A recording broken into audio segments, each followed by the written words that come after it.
Hi everyone, welcome back to T's Theses. For today's video, I wanted to share with you a few of the horror novels that are set to come out for the month of June. And there was actually a really long list of books that are set to come out this month, but I did a little research and I looked into some of the synopses and I wanted to share with you some of the ones that stood out to me. However, the first novel that I do want to share with you, called Narcissus by author Adam Godfrey, actually came out in the month of May. However, after giving it a quick look over, I felt like it was too good to pass up and I wanted to share it with you today. And as I said, the book is called Narcissus and the author is Adam Godfrey. It was actually released on May 2nd of this year, and the synopsis states that if the remainder of your life was only as long as your ability to avoid your own reflection, how long would you last? An hour, a day, perhaps a week? It's been said that at the core of every legend lies a seed of truth. For 4 American tourists vacationing in Greece, this is a lesson learned the hard way.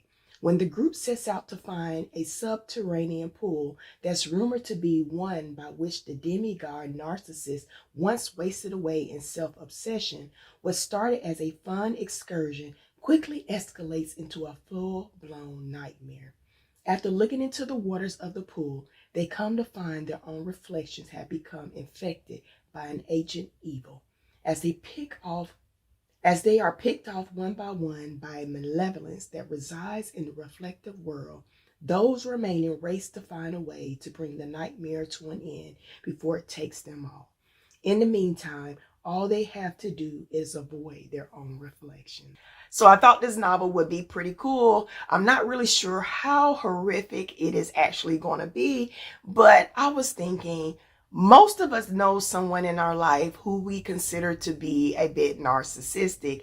And so I wanted to see how the author blends Greek mythology within this novel and how, the idea of what we consider a narcissist to be, how the author is going to go about creating and developing this story, and see if maybe, it might end up being something like Seven, where he takes these traits and destroys these individuals. So next up, we have Gray Noise by author Marcus Hawk, and this book is set to be released on June 20th of this year. And the synopsis for this story is, Evan Gray is just trying to get his store, Rewind Video, up and running. Fate, unfortunately, has other plans. Then he finds something that would be the perfect touch, an old vacuum TV tube. One that keeps turning to static, and it too has other plans. It follows you, drives you, it's already inside you. Get lost in Gray Noise.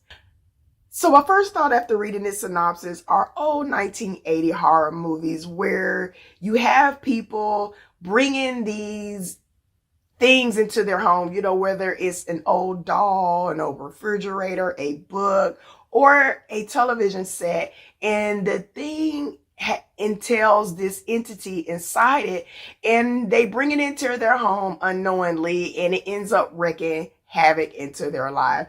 So I'm curious to find out what this old vacuum tube TV, what kind of havoc is it going to wreak into Evan Gray's life? So next up, we have Suffer the Darkness by author Yolanda Stetsus, I believe, and it's set to be released on June 18th of this year. And the synopsis for this novel states that Kay Roscoe's daughter went missing in the woods 16 months ago, but when she returns, she's not the same person. She hardly speaks, doesn't eat, responds with extreme violence, and things get worse when she's released from the hospital. There's definitely something different about Molly, and her reappearance is making strange things happen to everyone around her. So first off, let me say I love these short synopses where they are simple but to the point. So of course we have Kate Roscoe. Her daughter went missing and she's back now, and she's not acting like the same child she was before she left. So we are maybe, set to believe maybe this is some sort of doppelganger, or something is inside her and it's made its way back to this town where it's wanting to release havoc on the town. So the sky is the limit when it comes to this story. Strange things are happening. So is it a witch? Is it an evil entity? What is inside of Molly? So I think that this book, it sounds pretty horrific, and I'm anticipating where this story is going to lead. And so last but not least, we have Everything the Darkness Eats by author Eric LaRocca, and it's set to be released on June 20th of this month. And first off, let me start by saying I have not had a good experience with Mr. LaRocca. And so even with that being said, this book still sounds intriguing, and I might consider picking up a copy. I don't know. I might wait to see what the reviews say first. So the synopsis for this story states that an insidious darkness threatens to devastate a rural New England village when occult forces are conjured and when bigotry is left unrestrained. After a recent string of disappearances in a small Connecticut town, a grieving widower with a grim secret is drawn into a dangerous ritual of dark magic by a powerful and mysterious older gentleman named Hart Crowley. Meanwhile, a member of local law enforcement tasked with uncovering the culprit responsible for the bizarre disappearances soon begins to learn a current of unbridled hatred simmering beneath the guise of the town's idyllic community.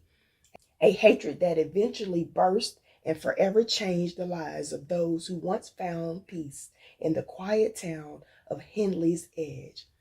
From the Bram Stoker Award nominated author of the virtual sensation Things Have Gotten Worse Since We Last Spoke, Everything the Darkness Eats is a haunting supernatural thriller from a new and exciting voice in genre fiction. So the synopsis is a bit intriguing.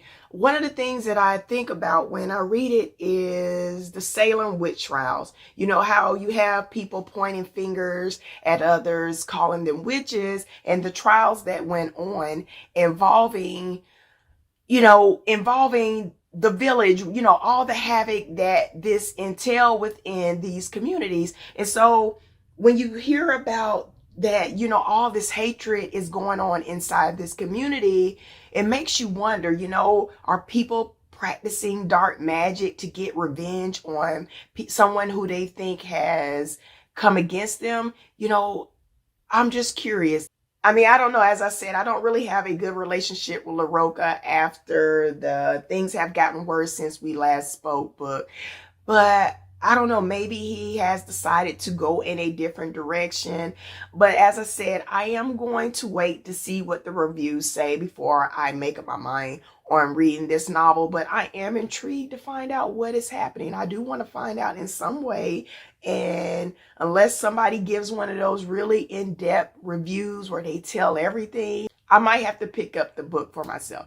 So those are the 4 novels that I think might be worth picking up this month. And if any of you decide to read any of them, let me know if I haven't decided to read them myself and do a review on them. But drop it down in the comments. Let me know if there was anything that might have intrigued you this month that you plan on reading.